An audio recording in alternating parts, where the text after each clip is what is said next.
Yang mempermalukan adalah mereka, orang-orang sok tahu, sok cerdas, sok paling benar, padahal sesungguhnya sedang berdiri di atas panggung kebodohan mereka sendiri. Dan inilah puncaknya. Kita sedang menyaksikan bagaimana fitnah dijadikan senjata politik murahan. Mereka yang sok tahu, sok cerdas, sok paling benar, ternyata hanyalah pion yang bekerja dengan satu tujuan: meruntuhkan legitimasi seorang anak muda yang hari ini duduk di kursi Wakil Presiden Republik Indonesia. Tapi apa yang mereka lupa?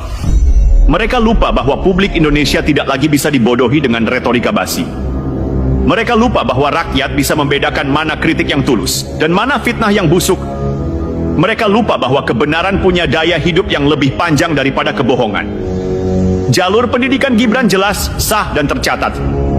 Sistem Singapura memang berbeda, MNDIS memang kredibel, kerja sama dengan universitas luar negeri memang resmi. Semua itu fakta, bukan rekayasa. Maka ketika ada yang masih nekat menuduh, hanya ada satu kesimpulan. Mereka bukan sedang mencari kebenaran, melainkan sedang menutup kebenaran. Dan sekarang saatnya publik melawan dengan cara yang paling elegan. Dengan akal sehat, dengan literasi, dengan menolak termakan fitnah. Jangan biarkan mereka yang berteriak paling keras justru mendikte opini publik. Karena suara keras tanpa fakta hanyalah gema kosong yang sebentar lagi akan hilang di telan sejarah.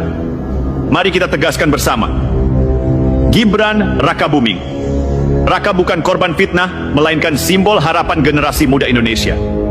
Ia membuktikan bahwa jalur pendidikan global sah dan diakui, bahwa anak muda bisa menembus panggung politik tertinggi, dan bahwa fitnah tidak akan pernah mampu meruntuhkan legitimasi yang dibangun di atas kebenaran.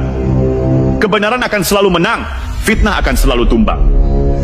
Dan Gibran, dengan segala proses pendidikan resminya, berdiri sebagai bukti bahwa anak muda bangsa ini sah, berani, dan layak dihormati.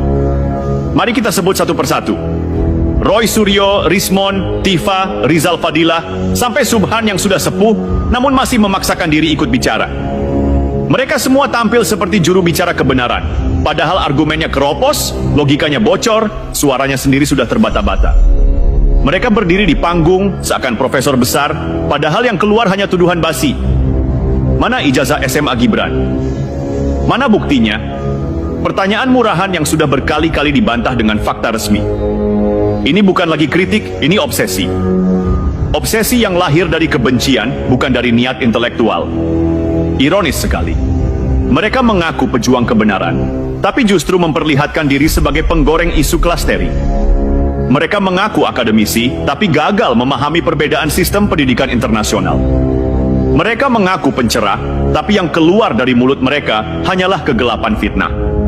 Dan khusus untuk mereka yang sudah lanjut usia, yang suaranya pun sudah goyah, mari kita bicara jujur. Bukankah lebih bijak menghabiskan sisa umur dengan menabur kebijaksanaan, bukan menebar kebohongan? Bukankah lebih mulia mewariskan ilmu yang menenangkan, bukan fitnah yang memecah belah? Tapi sayang, sebagian memilih jalan sebaliknya. Jalan yang hanya akan meninggalkan nama buruk dalam catatan sejarah. Jadi, biar jelas. Bukan Gibran yang dipermalukan dengan fitnah ini. Yang dipermalukan adalah mereka sendiri. Roy Suryo dan kawan-kawan dengan segala kebisingannya sedang mempertontonkan diri sebagai contoh nyata betapa rendahnya mutu perdebatan publik kalau akal sehat ditinggalkan. Publik tidak akan ingat argumen mereka karena argumen itu rapuh. Yang akan diingat hanya satu, mereka pernah menjadi orang-orang yang berteriak paling keras, tapi ternyata tidak tahu apa-apa.